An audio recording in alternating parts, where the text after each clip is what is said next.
इस कांड की वजह से सिख समुदाय में खास तौर से नाराजगी थी धौरारा विधानसभा आप देख लें, उसमें ब्राह्मण बाहुल्य हैं। क्योंकि अजय मिश्रा टेनी भले ही केंद्रीय गृह राज्य मंत्री रहे हों, लेकिन वो विवादित नेता रहे हैं। नमस्कार, मैं आपके साथ विवेक राय। आप देख रहे हैं एबीपी लाइव। आज जिस सीट पर हम चर्चा करने वाले हैं वो सीट है खीरी लोकसभा सीट। खीरी लोकसभा सीट पर कैसा रहा मतदान और वहाँ पर किसके समीकरण अच्छे हैं, कौन जीत रहा है, इन तमाम विषयों पर आज हम वरिष्ठ पत्रकारों से जानेंगे। इस वीडियो में जो पत्रकार हमारे साथ जुड़ रहे हैं उसमें नवलकांत सर हैं, मनीष मिश्रा सर हैं और ज्ञानेंद्र सर। ये तीन वरिष्ठ पत्रकार जो बताएंगे कि जो खीरी का जो लोकसभा चुनाव हुआ है उसमें क्या समीकरण चले हैं, क्योंकि भारतीय जनता पार्टी ने वहाँ से अपने सिटिंग सांसद अजय मिश्रा टेनी पर एक बार फिर से भरोसा जताया। अजय मिश्रा टेनी वही शख्स जिनको लेकर के पिछले दिनों काफ़ी विवाद रहा। इनके बेटे के ऊपर विवाद था कि उसने थार से किसानों के ऊपर गाड़ी चढ़ा दी थी। इसके अलावा समाजवादी पार्टी ने वहाँ से उत्कर्ष वर्मा को प्रत्याशी बनाया। वहीं अगर बहुजन समाज पार्टी की बात करें तो उसने अंशय कालरा को प्रत्याशी बनाया है। इन प्रत्याशियों का क्या माहौल रहा, इन तमाम विषयों पर जानेंगे। सर, कैसी स्थिति देख रहे हैं आप खीरी में? देखिए, अजय मिश्र टेनी राज्यसभा गृह राज्य मंत्री हैं और पिछले 2 साल से उनका नाम काफ़ी चर्चा में रहा। वो जो कोरोना काल के दौरान उनके बेटे ने कुछ किसानों पे गाड़ी चढ़ा दी थी, कथित तौर पे वो जो बवाल हुआ, जिस किसान की नाराज़गी पूरे देश में वो मुद्दा बन गया। अजय मिश्रा टेनी को ही ट्रोल किया जाने लगा सोशल मीडिया पे, आप लगातार देखें।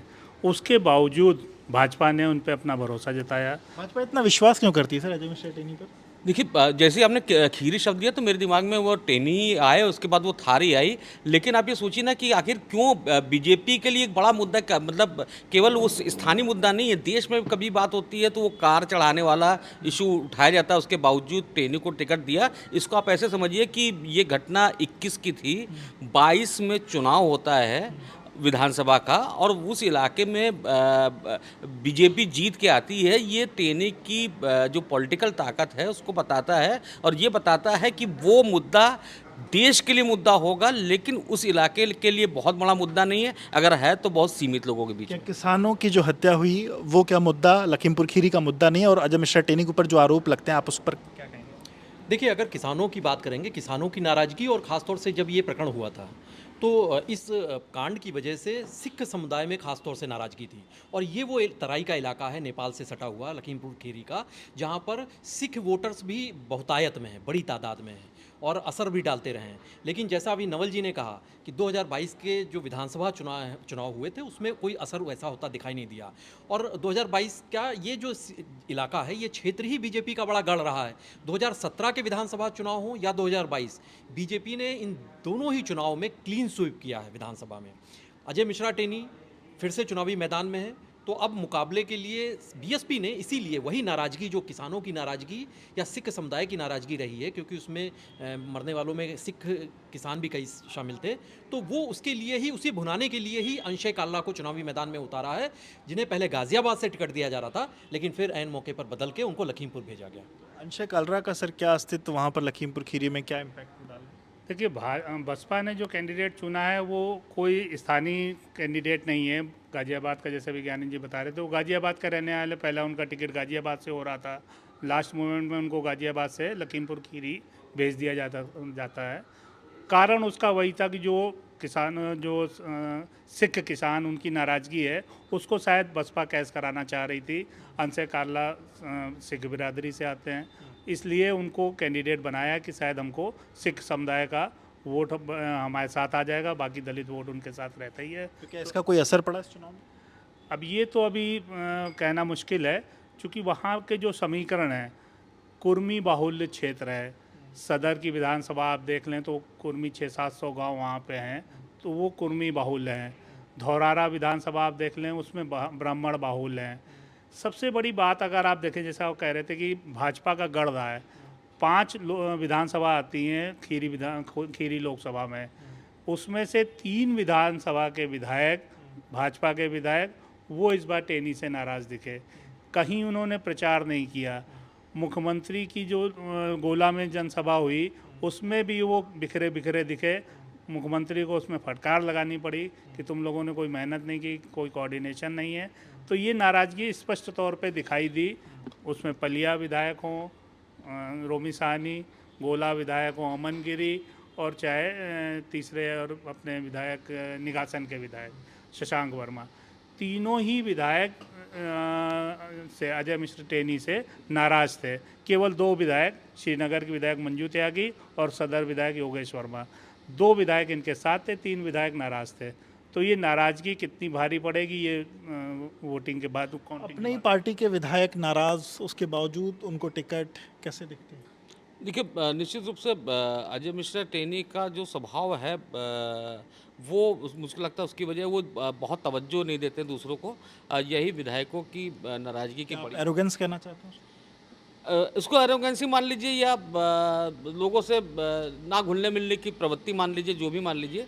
लेकिन एक वजह है जिसकी वजह से लोग नाराज़ हैं, और मुझको लगता है कि अगर केवल कैलकुलेशन से देखिए, गणित से देखें, जाति गणित से देखें, तो बीजेपी कहीं कमज़ोर नहीं है। और बीजेपी के लिए अगर ये सीट टफ हो जाती है तो उसकी वजह भीतरगात एक बड़ी वजह होगी। आपने कहा कुर्मी बाहुल्य क्षेत्र है सर, उत्कर्ष वर्मा वहाँ से प्रत्याशी जो रहे सपा के या गठबंधन के कहा जाए, वो कितना इम्पैक्ट डाल रहे हैं इस चुनाव में? देखिए 19 लाख के करीब आबादी है जो यहाँ पर, 30% सबसे ज़्यादा दलित हैं, 15% के करीब ब्राह्मण और कुर्मी वोटर्स हैं, और कुर्मी वोटर्स का असर रहा है। विधानसभा के चुनाव में भी बीजेपी का पक्ष उन्होंने लिया, क्योंकि अपना दल का जो गठबंधन है उसका भी फायदा बीजेपी को मिलता रहा है। लेकिन उत्कर्ष वर्मा मधुर, जिनके पास सबसे कम उम्र में विधायक बनने का रिकॉर्ड भी है, उनकी वजह से एक तरीके से जो अभी मनीष जी बता रहे थे कि कुछ और जो विधायक बीजेपी के भी रहे हैं वो अगर निष्क्रिय दिखाई दिए या टेनी के साथ नहीं दिखाई दिए, तो वो एक तरीके से कुछ झुकाव उनका उत्कर्ष वर्मा की तरफ भी ऐसा होता दिखाई दिया गया, ऐसा जनता में वहाँ परसेप्शन बना है। तो अब ये देखना है कि यहाँ पर जो नाराज़गी का भाव है, क्योंकि अजय मिश्रा टेनी भले ही केंद्रीय गृह राज्य मंत्री रहे हों, लेकिन वो विवादित नेता रहे हैं, और इससे पहले प्रभात गुप्ता हत्याकांड में बरी भी हो गए हैं, पिछले साल ही निचली अदालत से बरी हुए थे, हाईकोर्ट ने भी उस पर मुहर लगा दी। लेकिन उनकी छवि को लेकर बड़े सवाल उठते रहे हैं, और उनके खासतौर से एरोगेंसी को लेकर जो लोगों में एक नाराज़गी का भाव रहा है। बीजेपी को ऐसा लग रहा था कि इनके जरिए एक मुस्लिम और जो बाकी जो समुदाय हैं उनके सामने बरक्स एक ब्राह्मण कार्ड एक मौजूद रहेगा, लेकिन उनके व्यवहार के चलते ही बीजेपी का खेमा भी नाराज़ रहा है।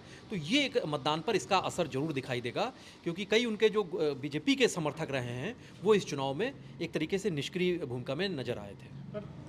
अलग अलग सीटों पर हमने देखा वोटिंग परसेंटेज कम हुआ, लेकिन खीरी में लगभग 62% वोट पड़ा, मतलब खीरी में 64.89। इसके पीछे की क्या गणित? देखिए ये आकलन करना तो बड़ा मुश्किल है कि क्या गणित है, लेकिन हमको लग रहा है कि किसी को जिताने के लिए ये वोट पड़ा है। देखिए ये एक ऐसी सीट है जिसने बसपा को अलग चुनाव लड़ने का मन बनाना पड़ा, क्योंकि पिछले चुनाव में दोनों साथ लड़े थे, उसके बावजूद बीजेपी का कैंडिडेट जीता था और गठबंधन का प्रत्याशी हारा था। तो ये एक बड़ी वजह है।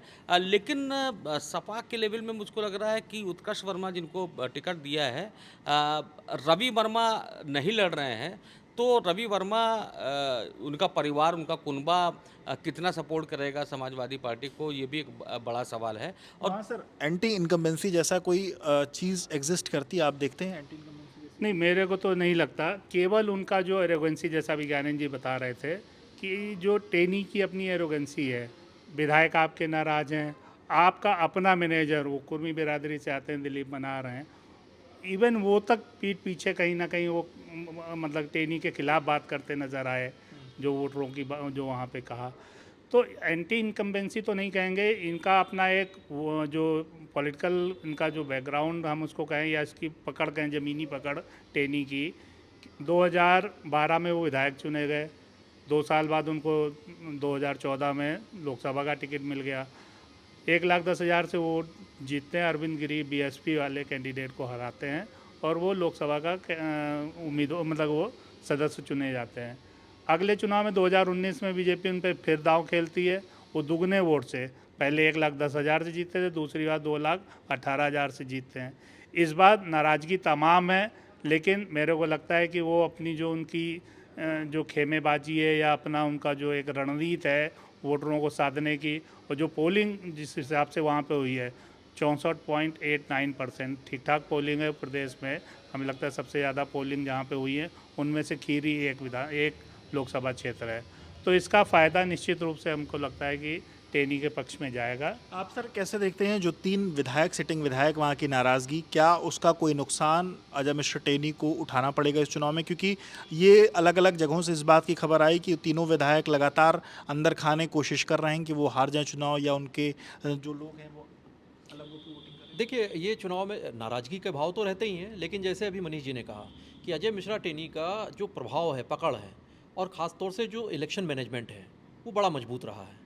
और चुनाव में दरअसल नाराज़गी का किसी का भाव या कोई खिन्न रह रहा है, कोई विरोध कर रहा है, उससे ज़्यादा महत्वपूर्ण होता है कि मैनेजमेंट कौन कितना अच्छा कर पा रहा है। और उस मामले में फ़िलहाल अजय मिश्रा टेनी का पलड़ा भारी है। चूँकि अंशय काल्ला बाहर से आए हैं, कुछ सिख वोटर्स की बात कर ली जाए, पंजाबी वोटर्स, उनके अलावा अंशय काल्ला का कोई बहुत इसलिए भी असर नहीं होगा क्योंकि वो कोई ना सिर्फ बॉडी लैंग्वेज से, ना अपनी पकड़ से, वो जो बीएसपी के जो कोर वोटर्स हैं, कैडर वोटर्स हैं, उनका भी समर्थन वो पा जाए तो बहुत बड़ी बात होगी। तो मुकाबला उत्कर्ष वर्मा मधुर के और टेनी के बीच में दिखाई दे रहा है।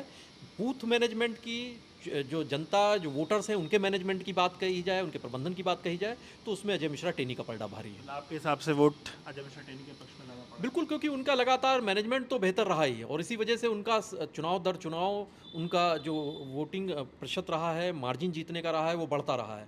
तो वो तमाम जाति समीकरणों पर ये मैनेजमेंट भारी पड़ता रहा है। इसी वजह से, उसी बिना पर, उसी आधार पर कह सकते हैं कि अजय मिश्रा टेनी का पलड़ा भारी रहेगा। लेकिन उनका मुकाबला जो है वो समाजवादी पार्टी के उत्कर्ष मधुर से ही रहेगा। बीएसपी मुकाबले में क्या किस पायदान पर दिखाई देगी, ये आने कौन वाला जीत रहा है सर?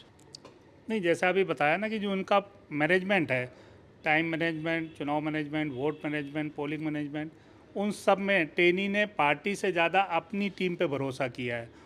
बस भाजपा के, अपनी पार्टी के विधायक नाराज़ थे, पार्टी के लोग नाराज़ थे, कार्यकर्ता नाराज़ थे, बावजूद उसके टेनी ने अपना मैनेजमेंट रखा, अपने लोगों को उतारा, अपने लोगों से प्रबंधन किया। तो उसकी वजह से उनका जो सिस्टम रहा है, जो अभी उनका हम पिछले 2-3-4 चुनाव से देखते आ रहे हैं, अगर आप 2021 के बवाल के बाद 2022 के लोक विधानसभा चुनाव को लिटमस टेस्ट माने, तो उसमें उनका परफॉर्मेंस ठीक रहा है। तो अगर वही परफॉर्मेंस बरकरार रहता है तो निश्चित रूप से इस बार भी उनका पलड़ा भारी रहेगा। परफॉर्मेंस वही बरकरार रहेगा, आप देख रहे हैं? देखिए, जाति समीकरण पे आऊँगा मैं और 2 जातियाँ का जिक्र करूँगा। एक तो सिख समुदाय, जो कि बीजेपी का सबसे कड़ा विरोधी है। वो वोटर कहाँ जा रहा है, वो बीजेपी के खिलाफ किसको वोट देता है। अब अंशय कालरा खड़े हुए हैं और सिख समुदाय से आते हैं, तो वो अगर उधर जाता है तो ये गठबंधन का नुकसान होगा।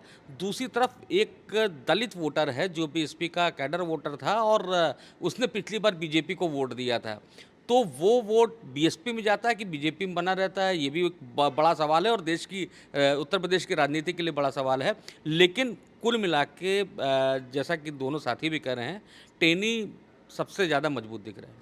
बिल्कुल, तो यहाँ टेनी 3-0 से जो है आगे चल रहे हैं। तो फिलहाल इस सीट पर ऐसा माना जा रहा है, वरिष्ठ पत्रकारों का ऐसा मानना है कि टेनी का मैनेजमेंट ऐसा है कि वो इस सीट पर लीड लेंगे, या वो ही उनके खाते में ये सीट जाती हुई दिख रही है। विवेक राय, एबीपी लाइव के लिए।